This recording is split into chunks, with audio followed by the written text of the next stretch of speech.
We all want to continue our success when we go viral, but most of us rarely succeed in following that up. Let's say you've been trying to go viral for years, and then one day, finally, it worked. You make a series that gets millions of views and a brand new massive audience that will surely click on every new upload. But they didn't. In fact, the views got worse. You could not live with your own failure. Where does that bring you? To me. These are the Dangy Bros, and this story happened to them. Their editing and storytelling failed their chance of following virality. And so here I am to roast their editing. You guys are doing something that I really, really love, which is serial format. But that also demands that you need to make sure that they come in for each episode. And after I watched the first episode, I can tell you they did not watch the rest. And I'm gonna show you where you guys screwed up. I'm excited for this. Let's get into it. Hi there. You're probably wondering why I built this. Well, that's because for the next 100 hours... That's a really, really good wait, what moment for me, but I think it could already be a little bit better. It was gonna be a wide shot, and then this is me, and then this is me in the stealth shelter, but then he pops out. But we're like, we need to deliver the click ASAP. You guys delivered it too soon. I think you can do that just by the editing. Let's just say, let's throw in some music that has this peaceful feel towards it. Let's have some birds chirping. We have a brief moment of peace. We don't really know what we're meant to be looking at, and then you pop out of nowhere. For me, that just completely throws me off, but in a really, really engaging way. So that creates the wait, what beat. And I think that's a really, really engaging way to start a video. As soon as I saw that, I'm like, yeah, we could have done that. That would have worked. You download our open source software, install it on your PC. On top of this next, you're now doing the laying pipe part of it. It's like, hey, here's why you should watch this video. For the next 100 hours, I'm going to be attempting to hide from my brother using only stealth shelters. Your intent was this. Okay, I guess let's tease some action. I think you threw some clips in. I don't really think you considered what story is told just by those succession of clips. So why would the next shot of teasing that action be this? This doesn't really tell me that much. If you're trying to promise the action and that is your most powerful shot of action, this actually tells me that you're going to under-deliver straight away. But you did choose some pretty decent shots. You climbing over the fence, you climbing that tree, and then you in here. Those shots could have already given me a better sense of action straight away. That's my favorite one. So I'm glad that you left that one right up to the end. That one... I'm just in a hammock. Yeah, just in a hammock. Just in a hammock. This tells me, oh, if you're just in a hammock, you've let your guard down. Oh, this is gonna be an easy challenge for me. I can just do this, which now contradicts this. There was a scene where I had Chris on camera and I was like hiding behind a bush, like showing that. That would have been more interesting. Implicating the close calls you guys would have, absolutely. I hope I haven't ruined your spirits just yet. We're only in the first 10 seconds. We're only in the first 10 seconds. Okay, so the 100 hours has begun, and Jeff could be anywhere inside of this circle. It's 5 miles wide. This also confused me for a brief moment as well, because the geography, if we go back to your wide shot, it's a wide shot of the wilderness. It's pretty interesting, but then we cut back to you and you're also in the wilderness as well, which to me tells me that you're already close. I think could it have been potentially more interesting, you were in a city or a town environment instead. The reason I shot it here, up on the hill, you could see a really nice view of the entire circle. So I wanted to give the viewer like a visual of what that looks like. Yeah, you did have a great shot of you on a hill that kind of overlooked everything. You now have the wilderness and you now have the town. This is where he could be hiding. I would have loved to have seen that as your opening image. Think about how the environment can also be telling that story. I've known about this challenge for about a week now, and I've been doing a ton of research on how to track people. This was me researching 7 days ago. This was 6 days ago. 5 days ago, I ordered some insane tracking gear, and now you get the point. I didn't get the point. Okay. It was gonna be more extensive, but then our producer was like, it's too long. Fire your producer. It's not creating like a good threat for me. You have already shown me you're hiding in a really, really great spot. You have that power. So think of power potentially being a graph. So how are you gonna combat that power? Oh, I did some research. that's not really a lot of information to tell me that conflict. It's not the fact that you did research. I think rather you should tell me why you're the expert. I'm gonna track him via this. I'm gonna find him with this. He will not be able to hide because of this. Will you show me your arsenal? The balance and the conflict is gonna be a bit more interesting. I think I was worried about giving too much information at once. But because of that lack of information, I therefore don't know how powerful you are. But now we're gonna get to my favorite part. And now you get the point. I'm going to find Jeff. Did you feel it? I'm going to find Jeff.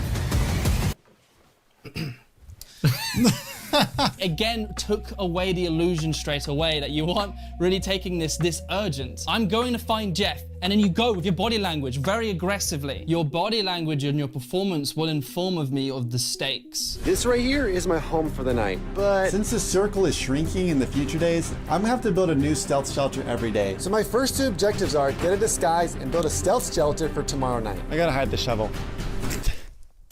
That's funny.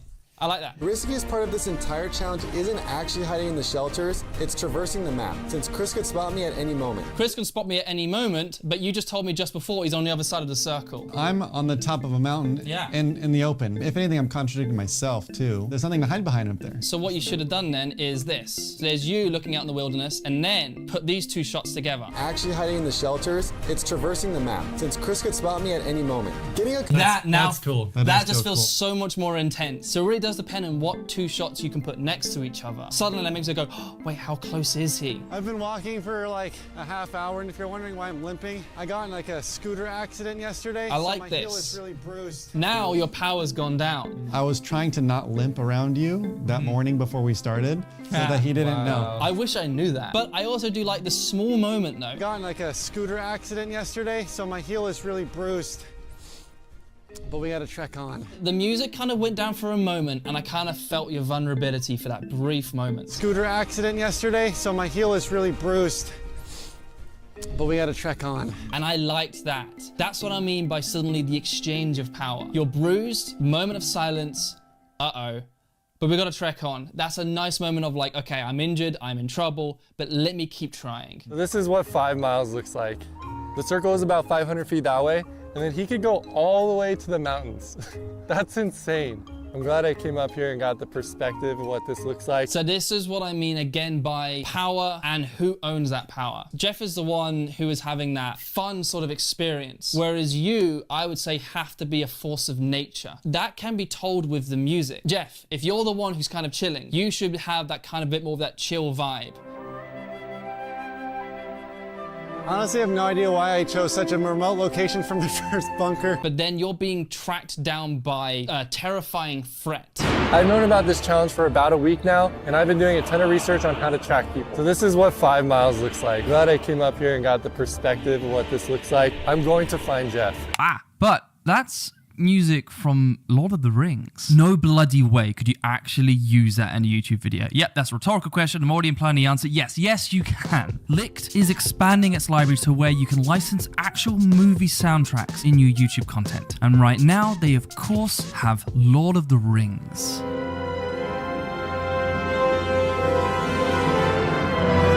To the honestly super underrated soundtrack of Black Adam.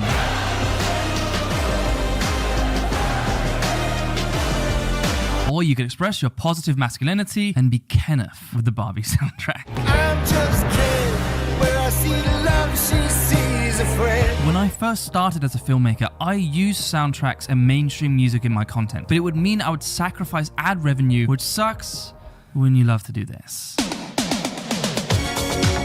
You can license that, by the way. You can rickroll your audience and still keep the ad revenue. A needle drop like that can be really good for retention and engaging your audience, helping your content go further and be seen by more people. Go take a peek in Licked and get 50% off your first mainstream track and 14 days free stock music via the link in the description. It rained last night, which means Jeff's footprints are gonna show in the mud. This challenge is gonna be so much fun. Trying to track Jeff down. Don't you worry, I'm gonna show you guys some tracking techniques. If you're meant to be this expert tracker and you're gonna try to track his footprints, that's a great idea, but that's your first idea? You've already established to me just a few moments earlier that you're on the other side of that circle. And so you're gonna be tracking his footprints when he hasn't even been there yet. The circle is huge, which I kind of underestimated. With this, we're gonna play a little bit of a game. So think of tension like an elastic band. The more you pull, the more tense it gets, and you can feel that. So what your video should be potentially doing, each scene needs to be pulling more and more and more, making this more and more tense. And can you feel it? Can you see it? Yeah? Can you see it? Can you see it? And then at a certain point, and that's the end of your video. But did you see what just happened with you guys? You felt that tension. It was right in my face. With what you're experiencing right now, how tense is this? It's like this. Yes, exactly. I just picked up a couple of your employees from a park. Really? With the Tesla. And gave them a ride. Our team must have helped Chris by dropping off the Teslas at a park. I wonder if this Uber driver will give me any more information. Something to do with using the Tesla cameras in Sentry mode or something. So I'm actually hiding from my brother for this video that we're doing. Oh, okay. And so Cool. you actually just gave me information I wasn't supposed to know. But That's a really great exchange of power. Like, this is now making you feel even more powerful. Oh, what's the tension at? Well, I'd say there's tension because he found out something that I was trying to do. Each scene, you have to be considering, is this stretching it a little bit more? And if it's not, you need to find ways to ensure that it does. And so you should be conscious with every scene that you're doing, is it creating more of that tension, or are you letting it be slack? Right, Jeffrey, man. Have a good day, brother. You too. This map thing bothers me because Chris is Moving away. going away. Oh, okay, so I have this information, but he's going the opposite direction. Gone. If there are instances when you're going the opposite ends of the circle, that should be for comedy. Here's something I use a sense of geography to create comedy in the exchange of power. Like, if I were a tiny Rosanna Pansino, where would I hide? Boom! So there's Matt Pat monologuing and then failing to do so. Would I hide? I thought I had it for sure. For sure. And then there's a comedy of him leaving. I think we were kind of looking at the map as kind of like a wide shot of things to give the viewer perspective on like where we were and not necessarily like a storytelling tool. Yeah, it should have been used as a storytelling tool. Good luck. What exactly is the sandbox then? It's a 3D metaverse. The building blocks are voxel. Tesla. I burned 5.5 hours planting the Teslas, but we did it. So we're gonna check the footage tonight and see if we spotted Jeff or not. Now my next objective is very clear. Get lunch. I'm hungry. I honestly don't know how hard it's gonna be to find him. This should have been a fun moment. We've just established that you two are really, really close. What does this do? And so maybe that could have been an instance where we check in. What is Jeff up to? What is then gonna have a moment where you're like, okay, how is Chris gonna find Jeff? What is he gonna do? Now my next objective is very clear. Get lunch. Oh, no. It's like, he blew it. It was almost like we could have pretended with music that he was gonna have some insane tactic. Now my next objective is very clear. Get lunch. Oh man. Yes, that is so funny. Don't know how hard it's gonna be to find him. I could be in way over my head and not even know, but I'm not gonna. And now this is funny. Like, imagine with that information, how funny this is now. Because you two are now so close to each other, you two should have been cutting between each other a little bit. Here's you being really, really dumb. I honestly don't know how hard it's gonna be to find him. I could be in way over my head and not even know, but I'm not gonna give up. It's just weird because I literally have no idea where he is or what he's doing right now. You don't know how close you are to him. And then here is him, again, gaining more power. so I just got out of Walmart and put on my disguise. So yeah, this is my disguise. I was thinking that. And that could have been emphasized just by cutting between the both of you. I honestly don't know how hard it's gonna be to find him. I could be in way over my head and not even know. So I just got out of Walmart and put on my disguise. But I'm not gonna give up. It's just weird because I literally have no idea where he is or what he's doing right now. I was thinking that I'd look like a guy going to the gym. I got my gym bag. Now I gotta think about what to do next. Let's see if we can find ways, again, in editing to probably help increase that tension then. I've successfully evaded Chris for probably like 14-ish, 15 hours. I don't really know the math. Maybe it's later than 11, I don't know. All I know is I'm exhausted, my back hurts. I'm gonna get some good night rest and hopefully it'll feel better in the morning, so see you tomorrow. So you've let your guard down. Okay, let the search begin. Here we go. And if I find some and they're fresh, maybe it'll lead me right to Jeff. Oh shoot. Oh my gosh. What the heck, dude? A bunch of birds just spooked me. I think I've hit a dead end. I don't think Jeff would have gone through there. There's easier ways. Footprint right here. Yeah, that's about the size of Jeff's foot. Let's hyper focus on you getting close to him. Basically, I'm trying to look for footsteps, and if I find some and they're fresh, maybe it'll lead me right to Jeff. Footprint right here. Yeah, that's about... Oh yeah, that definitely feels more tense. Jeff, did you happen to get any shots of you sleeping?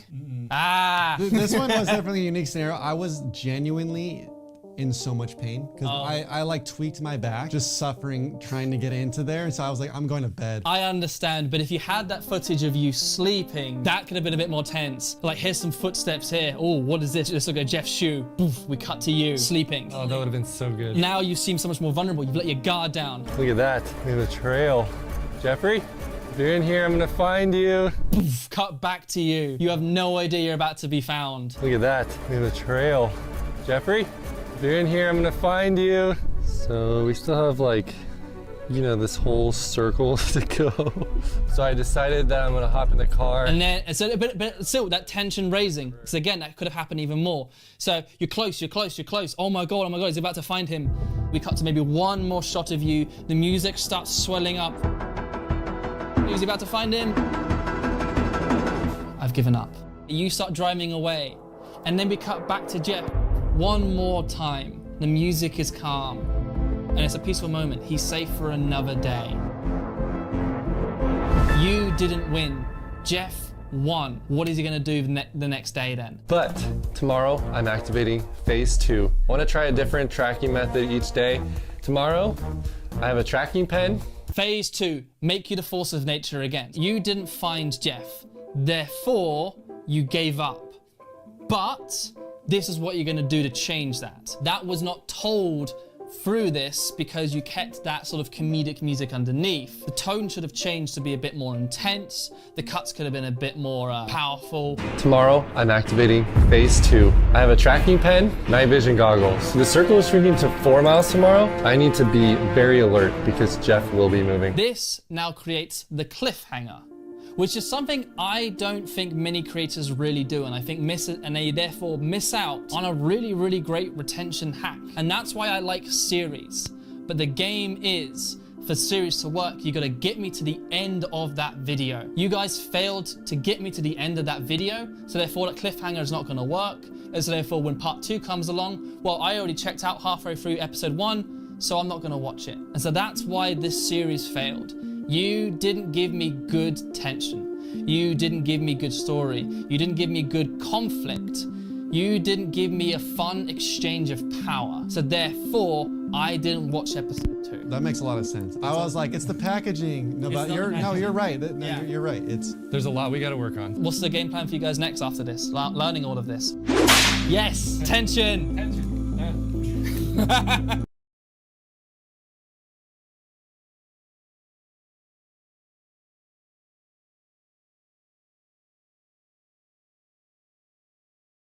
You guys see the reactions of the people.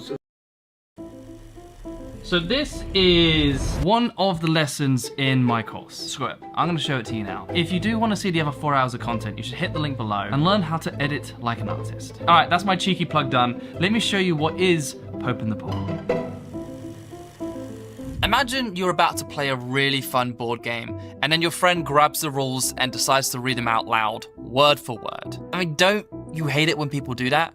You want to get to the fun, but then there's this boring lecture on how to get there before you even started. Well, that's how an exposition dump can feel in a film. An exposition dump, also known as laying pipe, is when you read out all of the rules of the story with 0 elements of fun. A way to remove exposition dumps is to utilize the Pope in the Pool technique. The Pope in the Pool gets its name from the movie The Plot to Kill the Pope.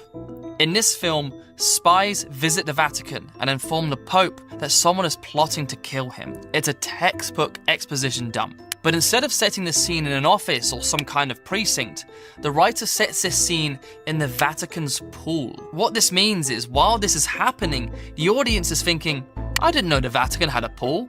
I didn't know the Pope could swim. Hang on, is the Pope wearing a Speedo? And before you know it, you've learned the rules of the game because you were entertained while it happened. So That's the technique.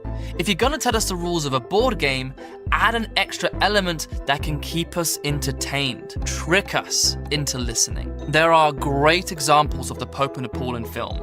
For example, The Big Short uses Margot Robbie in a bubble bath to explain very boring politics. Wall Street loves to use confusing terms to make you think only they can do what they do. Or even better, for you just to leave them the fuck alone. So here's Margot Robbie in a bubble bath to explain. Basically, Louis Ranieri's mortgage bonds were amazingly profitable for the big banks. They made billions and billions on their 2% fee they got for selling each of these bonds. But then they started running out of mortgages to put in them. After all, there are only so many homes and so many people with good enough jobs to buy them, right? So the banks started filling these bonds with riskier and riskier mortgages. Thank you, Banjo. That way, they can keep that profit machine churning, right? By the way, these risky mortgages are called subprime.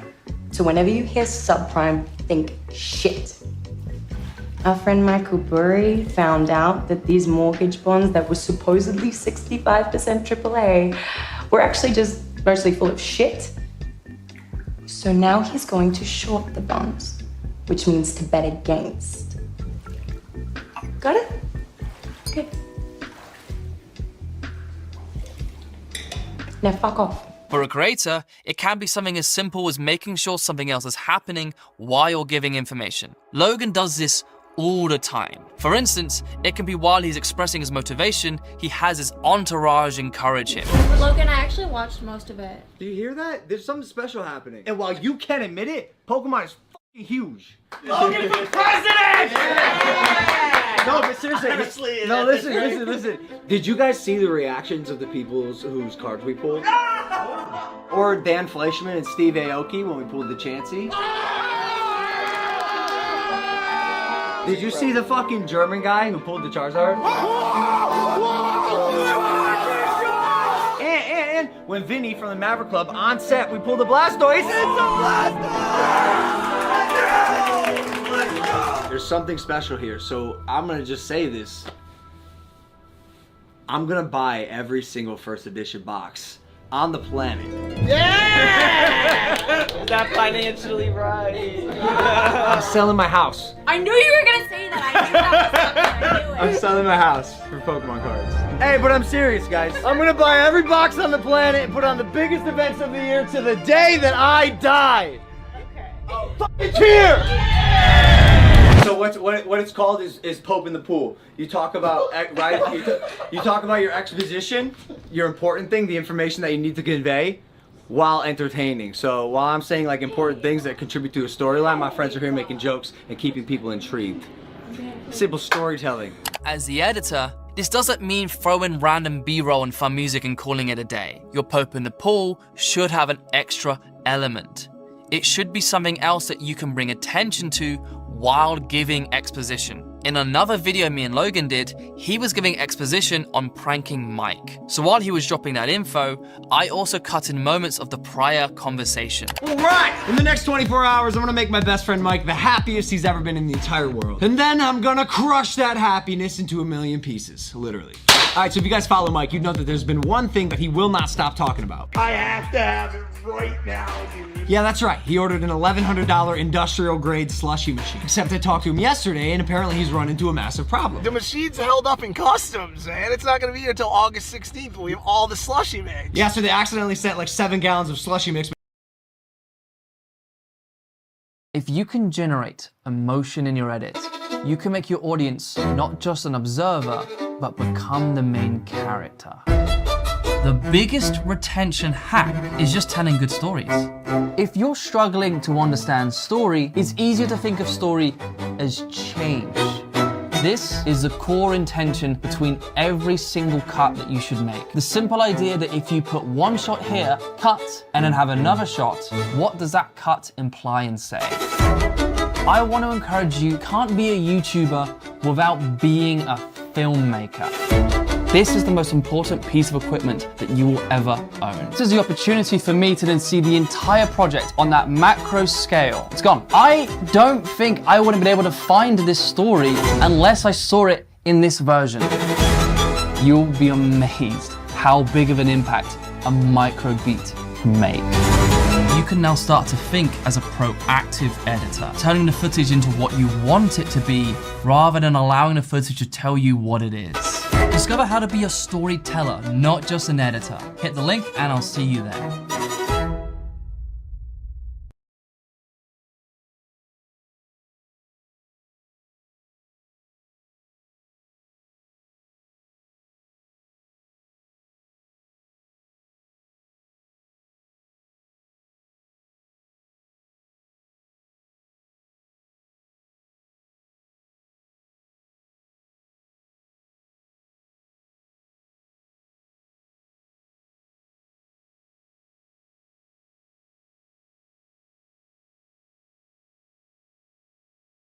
The common sentiment of editing is that's where the story is told. What if I told you I disagree?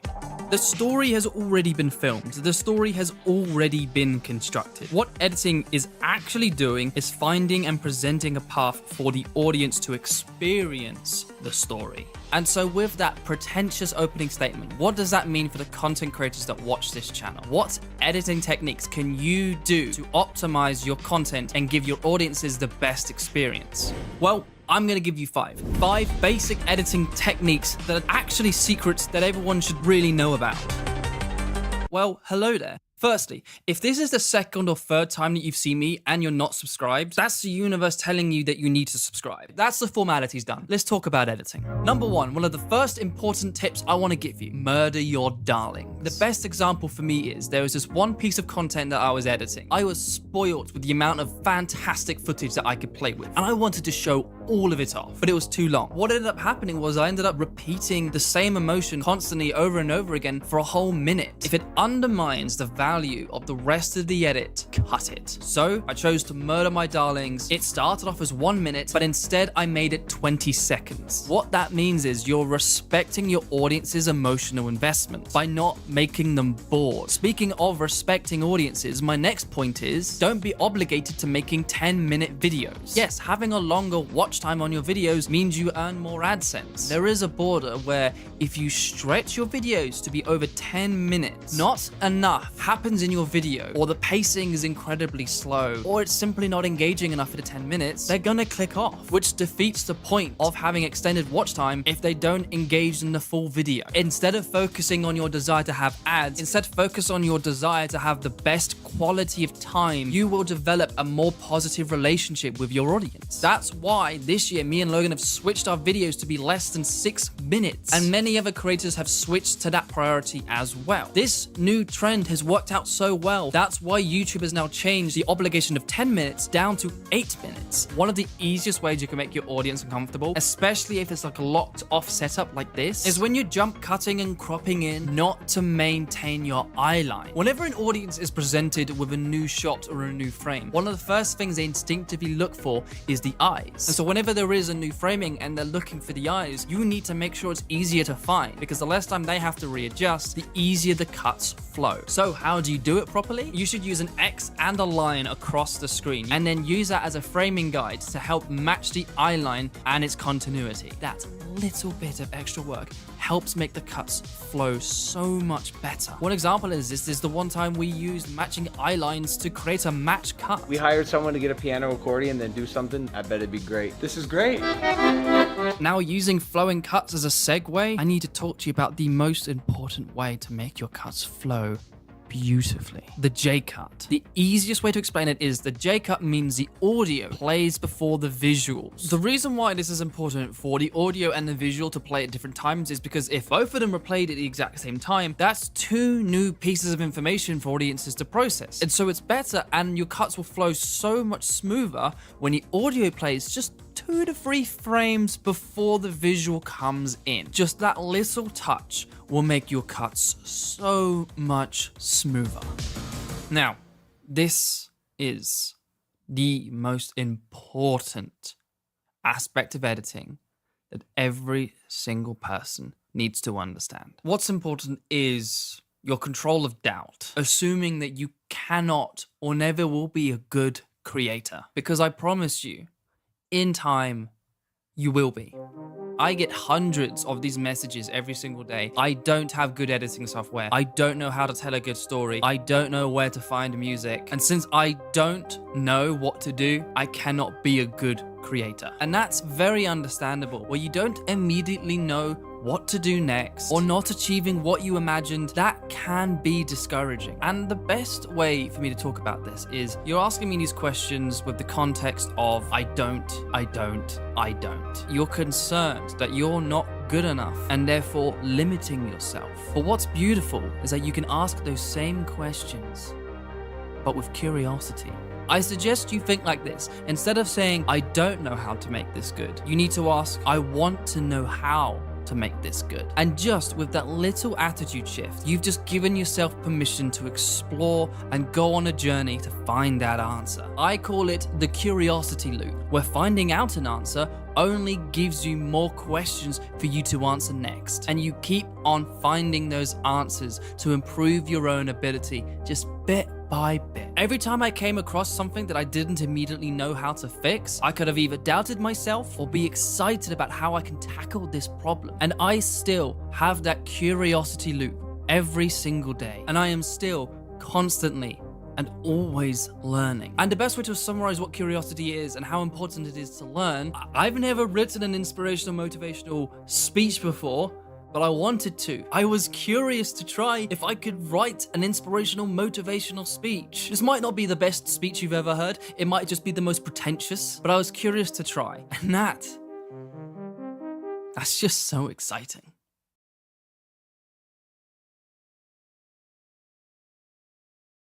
Hey guys. When I was younger, I knew I wanted to be a YouTuber, and so my instinct was to study filmmaking. So I went to a fancy film school where they taught me the rules of traditional media.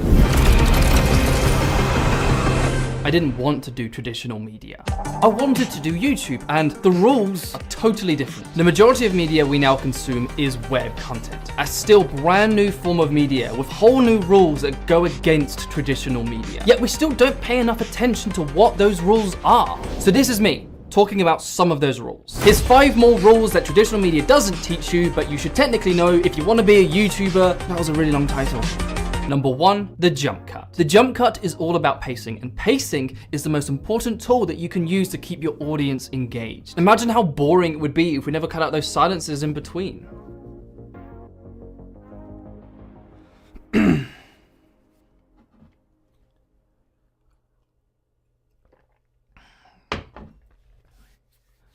It would suck. However, it's easy to assume that a jump cut is an easy cut. Just wait until you stop speaking, find the next point where you start speaking, roughly cut out that silence in between, and call it a day. No. Don't leave that little moment of silence in between cuts. It affects the pacing of the video, and most importantly, it negates the reason for a jump cut. What you need to do is have both the last syllable and the next cuts have the first syllable as a J cut begin at the same time. If it sounds unnatural or jarring, simply experiment by extending the B-side by 1 more frame until it sounds clean and immediate. But what's the point of an effective jump cut if the rest of your content slows it down? YouTube is full of cliche drone shots, coffee montages, slow motion for the sake of slow motion. But if these shots do not contribute towards the progression of your story, you've created an unmotivated sequence. So if you do a drone montage, but with no context as to why, the video slows down, the viewer gets bored, they click off. That means that drone montage that you think is cool isn't. A web content video's number 1 rule is to have a clear and consistent motivation to what happens next. The cut that happened directly before it needs to inform the cut that comes after it. The best example I can make is the one I did in Logan Paul Vlogs. He always ensures that a sequence is motivated with context and reason. We're on our way to Joseph's house right now, but first there's a couple things we gotta do. This is nuts. I love you, baby. You served me well. This doesn't mean remove all of your best shots. It simply means ensure your shots have a justifiable reason to be present. It's so easy that when you're working for an edit and you stumble upon an idea that really excites you, that you then focus all of your energy and time in making that great. So that's your mistake. Let's say you have a deadline, 7 hours to finish this video, and you've just spent 5 hours on this one segment. So now you only have 2 hours to finish the rest of the video. You screwed up. That idea that excites you, do it last. steps. First, get through all of the boring work that you'd rather not be doing. Because now that you have something to look forward to, this is going to give you agency to get through all of that boring stuff. This animation took me a considerable amount of time, what ended up being a 6-second segment, but it was actually the last thing I did. I made sure the entire video was done first before I even started this animation. It's not just cool effects that waste your time. One of the biggest banes of editing is actually finding the right music track. And so it's understandable, but a mistake if you find a track and go, oh, well, that'll do, I guess. But that is the problem. Music is the biggest influence in creating the feeling of your video. What I mean by feeling is the quality of the emotional experience created by the content. And the best way to diminish that quality is by choosing the wrong music. Everything kind of falls apart. It can feel naked, unpolished, and well, quite frankly, awkward. What you have to do is carefully curate the music for each video. What's very important to perfect, but very easy to get wrong, is the feeling that you create with your choice of music. But what is the point of good music, good montages, and good jump cuts if you don't have a good idea? Oh shit, that's the hardest part. Where do you even get a good idea? The answer is surprisingly obvious. Steal. Let's say there's a piece of content that you watch, and the experience it gives you resonates. It has a profound and memorable effect on you and what it is that you enjoy. It's natural when you fall in love with a piece of content that you want to copy it. So copy it. What you experience in life, what content you specifically enjoy, what resonates with you on a creative level and influences you, will mean that you will not create an exact copy. Since your voice and your personality is unique, it will make it your own. To prove my point, most good ideas are 2 to 3 previous ideas that are stitched together. Every piece of new media exists because it's been influenced by something they've seen before. You should be watching content, looking for stuff to steal and stitch together. For me, I'm constantly watching YouTube and traditional media, looking for stories, techniques, and effects for me to steal. This transition was inspired by The Marvelous Mrs. Maisel. This scene was inspired by Scott Pilgrim. I literally just copied the sound design from Batman and you all loved it. Because the biggest thing you have to give is yourself. No matter what you do, you and your you-ness will shine through. It doesn't matter if it's been done before, because you're the one who's doing it, and you will make it unique. Do we know what content ideas you're planning of borrowing? I'll see you next time.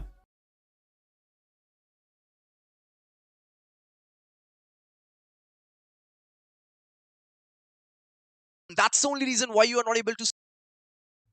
Now, I'm sure I'm not the only one who hates to admit when a teacher is right. While I was in school, I was that kid who was lazy. My English teacher, he would give me an assignment and say, write 1,000 words on this subject. You have 24 hours. 22 hours later, I would start writing the essay. I wrote my first draft in 2 hours, handed it to my English teacher, and forgot about it. My English teacher would then pull me aside the next day and say, your first draft sucked. Well, of course it fucking did. I rushed it, I left it to the last minute, I did the bare minimum of work, and I had that habit for the vast majority of my life.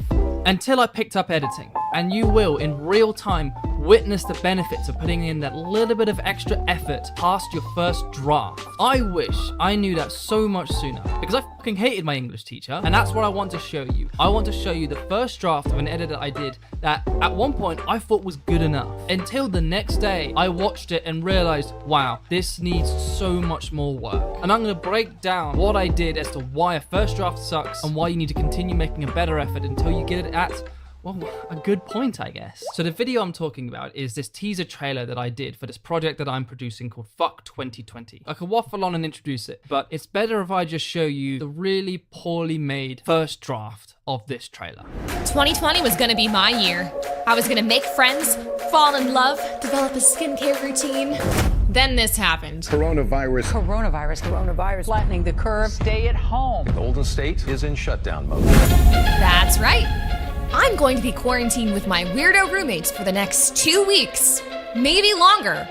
And the worst thing is, I don't even know them at all. All they do is just retreat into their rooms to watch Netflix. See, we've lived together, but we've never actually lived together. Fuck off. How am I going to be an extrovert alone with 3 introverts? Who's gonna talk to me? And am I gonna have to get this Zoom thing that everyone keeps talking about? Ugh, this is all too much. Fuck 2020.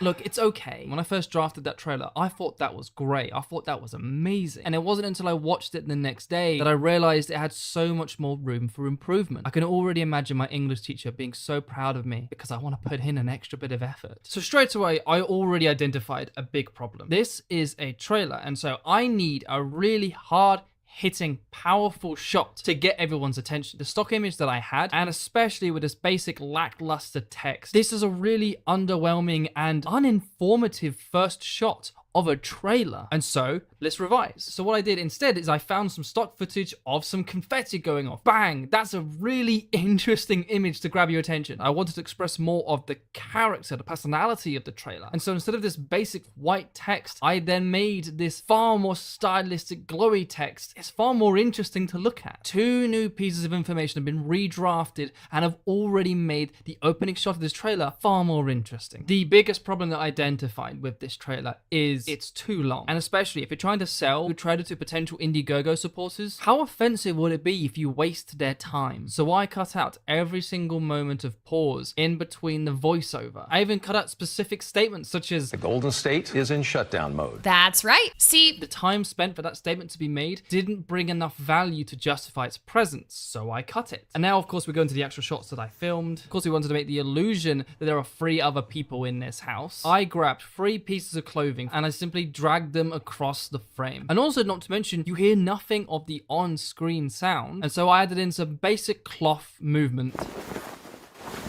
just to add in that extra little bit of illusion that these are, well, real people that are passing. And then, of course, I noticed in the first draft, the door shutting was really underwhelming.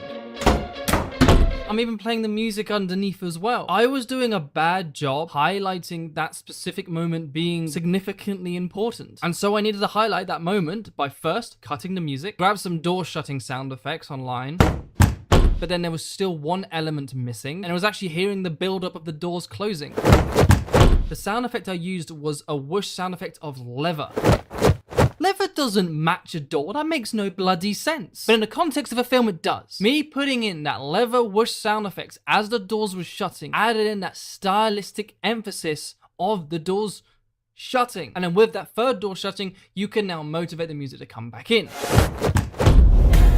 But then one of the most interesting choices that I made here is I chose to murder my darlings. On the first draft, I chose to stylistically hold on to this fantastic performance by my girlfriend. I really wanted to celebrate how talented she is. I held on to that shot just for a little bit too long. And that's the problem. I was highlighting a performance rather than telling a story. And I don't want them to click off at the most integral part where we ask people to contribute. So I had to make the decision to sacrifice part of Ashley's performance by cutting it off from the knees at a significantly earlier point. By the way, Ashley does have her own YouTube channel, so you should subscribe to that as well. But that's all in the editing. There is actually a little bit of extra touch that I did with the visual storytelling. Because of course we needed to sell the idea of her being isolated in, well, self-isolation, I actually used the architecture of the house and even some of the set design to make her feel a lot more claustrophobic. For example, here, I have all of this dead space on the left and the right, but that's clearly defined by the 2 ribbons that frame her. And so I created a frame inside the frame. And that instinctively also tells you to ignore the space outside of her. And now that she's in a tighter frame, that's now even more kind of uncomfortable for you. And so now you relate to her just a little bit more. And so by this final shot where she is completely in frame and no longer cut off by the frames within a frame, she wants to break through those frames. She wants to break through that barrier. Now invites you into her space. And what that meant is that all of those little bit of extra choices that I made from the first draft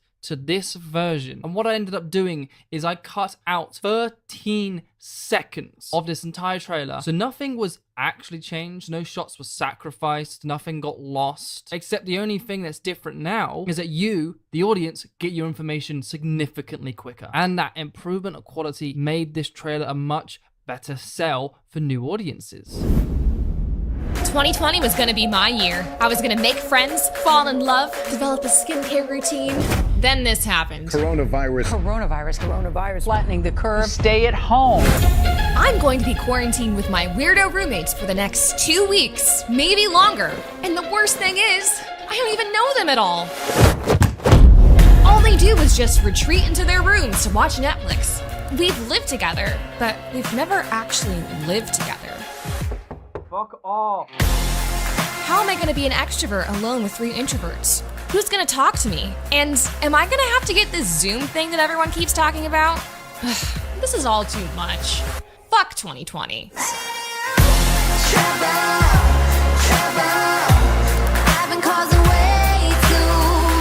So that's what I'm doing for the rest of this year. I'm going to continue producing this film. And with your help to everyone who has contributed, we now have the budget flexibility to make this as best as possible. And for that, thank you. And for those who selected the perk to be part of the masterclass, The biggest stars on YouTube today focus on larger-than-life videos and creating a massive spectacle. I spent $2.5 million from 1 foot to 1,000 feet off the ground. But what if you didn't need spectacle to keep people's attention? now that creators are vlogging and bringing back the really personal, grounded element. When I was younger, I knew I wanted to be a YouTuber. If you can generate a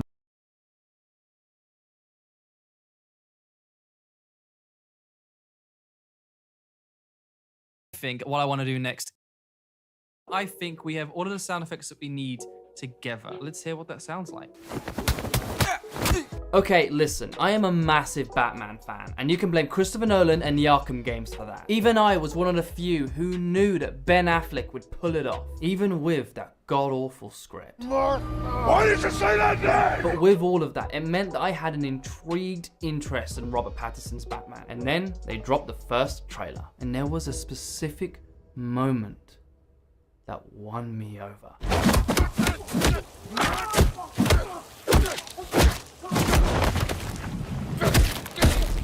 That moment is bloody excellent.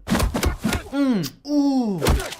As an editor, I was curious as to how those punches felt brutal. It's the sound design. Those punches sound hard. And I want to learn how they created that. So I decided to recreate the trailer sound design and see if maybe I could make it better. So I think I want to get started with those 3 really hard punches, because I think those are the 3 most important hits, because they are brutal. So let's take a look at what we got here. I'm going to use torso. Now they have these ones for kicks, but these aren't kicks, these are punches. It doesn't matter, they sound hard. Ooh. So let's just see how this sounds without even thinking about it. Ooh, that's already a really good start. Let's find something for these last 2 punches then. Bang, bang. Let's go back to those torso kicks, because they do sound hard.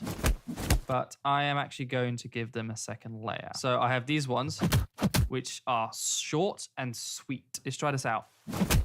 It's okay, but I think that's something I need to come back to. Let's focus on just getting some general punches. Quite squishy. I don't think they work yet. What about these ones? Punch torso mediums. They sound kind of cartoony. I don't think they will work. Nope. So I think I want to build up these sounds. So let's see if we start off with relatively low impact and then build it up to those hard hitting ones. So we have 3 punches there. First, let's have the consistency of the sound effect, but then of course I want that punch to feel rewarded. And so I'm going to add in just one more kick type of sound effects. Enhance that punch that's now been rewarded because of the 2 blocks. Let's see if this works.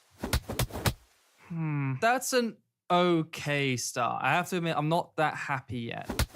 In that case, punch torso soft. Let's do a punch torso medium.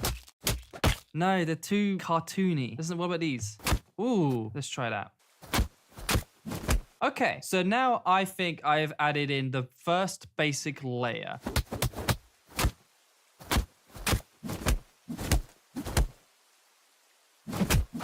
That's a good start, but I'm not sold yet. I think what I want to do next is the fall. I imagine that to be a really brutal moment. And so let's find out how we can make that happen.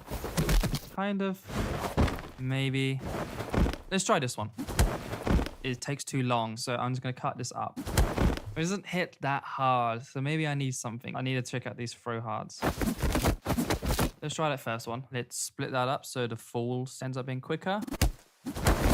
No. He falls off screen, so we can delay the actual impact sound a little bit more because we don't need to have it be in sync with whatever's happening on screen because it's not on screen. So let's actually delay that impact sound just a little bit more.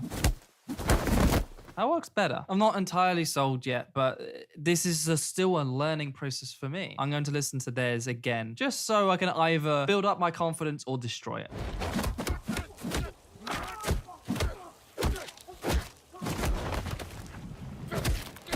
That's actually not as far away of a comparison as I was expecting. And reassuring, because when you're editing, you are your own worst enemy in terms of insecurity. Just by looking at that, that's actually given me a lot more confidence that I am going in the right direction. So let's keep going. So we have the punches. I think we need to do some bone breaks. It's literally them eating celery. That's a good one. I like that. I don't think I like that. Yeah, that's good. I think it needed to be shorter. That bone break is a lot better. And it's only really a mild break. Where else could a bone break be? I think that punch. I think now we use that hard break. No, don't like it. It's just too much sound where not all the sounds are isolated. There has to be a discipline where you kind of hear each specific sound more or less on their own. And this kind of bridges them all a bit too much. Maybe I should do a bone break there. I'm going to come back to that. What's this one? I don't think I like that one anymore. I think it's too soft. Let's look at falls, actual falls. There we go. Let's try this fall. Yeah. Actually, let's look back at those throw again. There's actually one sound that little bit there rather than this. I think that's a slight improvement. Let's just see how it sounds right now.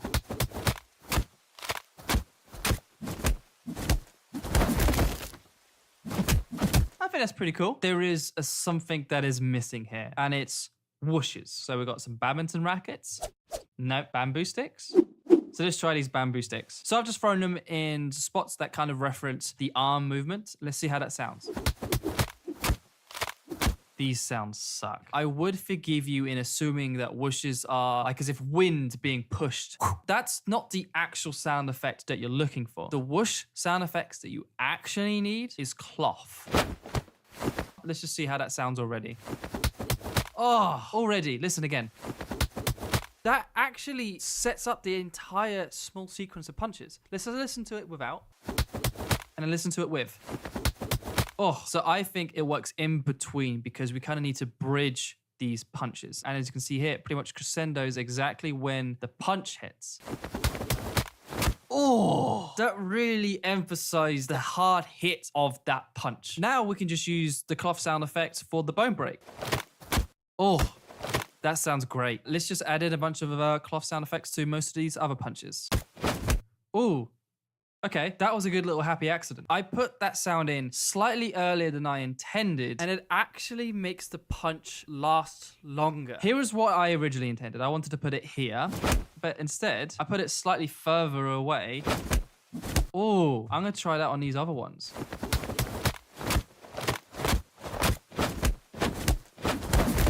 It looks like we have something reasonably good here. Now let's find grunts and sort of sound effects.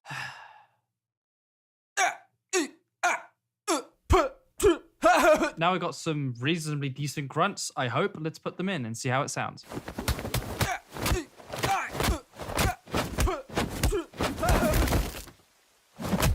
And if I don't add any grunts to when he's down on the ground and Batman literally pummels someone who's literally no longer making any noises, suggests he's no longer conscious and Batman is still beating someone up who is down, and that enhances Batman's character. Okay, look, this is a big dude, and so his grunts are gonna be a lot more deep. I'm not as much of a big dude as he is, and so my grunts don't sound as deep. So this is gonna be a genuine experimentation. So we've got pitch. Let's just give it a -1. Sounds unrealistic. Let's try pitch correction then. Oh, okay. I don't recognize any of this. Disguised, helium, multi-tune, monster. This is something. I have a relatively basic understanding of sound filters, and I don't know the answer to what to do here. This is amazing because what this has now done is I have now discovered that there is an avenue in post-production and editing where I don't know enough. I now need to find the right people who probably do know what to do here, ask them questions and figure out what they know, or look up tutorials online or find some courses on sound mixing and sound design and see what they can teach me. I'm genuinely happy I've now found this limitation. Overall, I think this is a good draft. So let's see how this sounds.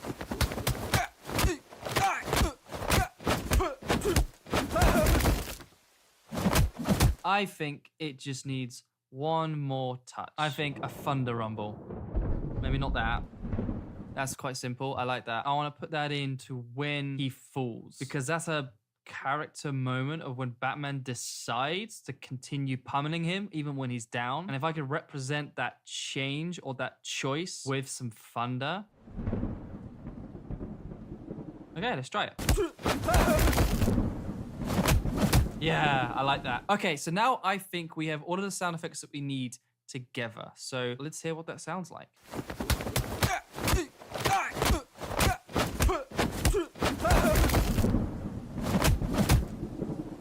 I'm actually quite happy with that. Let's compare that with the actual Batman trailer.